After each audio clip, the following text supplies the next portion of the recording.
Bhim army chief Chandrashekhar Rawat आज media से मुखातिब होकर होने वाले 18वें विधानसभा चुनाव को लेकर कई अहम बातें कही। चंद्रशेखर ने कहा कि मुझे बड़े लोगों से गठबंधन नहीं जोड़ना है, समंदर में ना कुछ कर अब नदी बनकर खुद ही बड़ा होना है।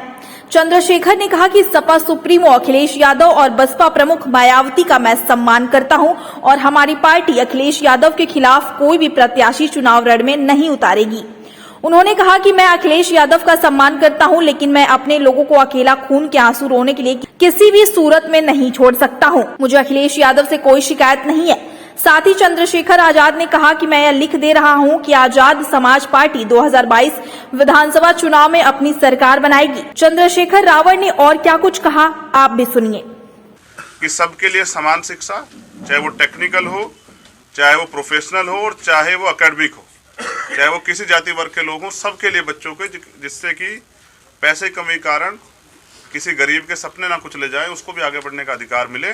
और सबके लिए फ्री हेल्थ जब नेताओं को मिल सकती है, जब अधिकारियों को मिल सकती है, तो आम आदमी को भी, क्योंकि जब कोई अपना खोता है तब उसको एहसास होता है हमने तो खोया है। तो कोई व्यक्ति अपने पिता को, बहन को, माँ को, अपनी पत्नी को, अपने बच्चे को इसलिए ना खो दे कि उसकी जेब में इलाज के लिए पैसे ना हो। तो बुनियादी काम इन चीज़ों पे करना है, जिससे आज भी लोकतंत्र के 71-72 साल भी आम जनमानस अछूता है। और अगर वो नेताओं को के घोषणा पत्र के बाद 5 साल बाद उनसे पूछे तो नेता कहते हैं कि जा दोबारा वोट मत देना। तो मैं समझता हूँ इस तरह की डेमोक्रेसी जहाँ जनता वोट देने के बाद ठगाव महसूस करे, ये पूरे देश में भी चल रही है, उत्तर प्रदेश में। इसके खिलाफ ही हमारा ये आंदोलन है और ये मोर्चा सिर्फ 22 के लिए नहीं, इस मोर्चे को हम और तैयार करके हम इसको 2024 तक लेके जाएंगे और 2024 में भी इसी मोर्चे के जरिए मिलकर लड़ेंगे। और उत्तर प्रदेश में एक नया राजनीतिक समीकरण जो है, जिसमें कश्यप समाज के लोग हैं, निषाद समाज के लोग हैं, पटेल समाज के लोग हैं, यादव समाज के लोग हैं, जिसमें प्रजापति, पाल, चौहान, विश्वकर्मा, ये सोनकर, सैनी, गुजर, जाट, ये तमाम जो जातियां जिनका वोट बड़े पैमाने पे गांव क्षेत्र में है, जो तय करती है कि सरकार किसकी बनेगी, अब उन्हीं जातियों को जोड़ के एक जातियों का समूह बनाया कि भाईचारा बने और इसके जरिए आम जनमानस के काम और अच्छे लोगों को मौका मिले।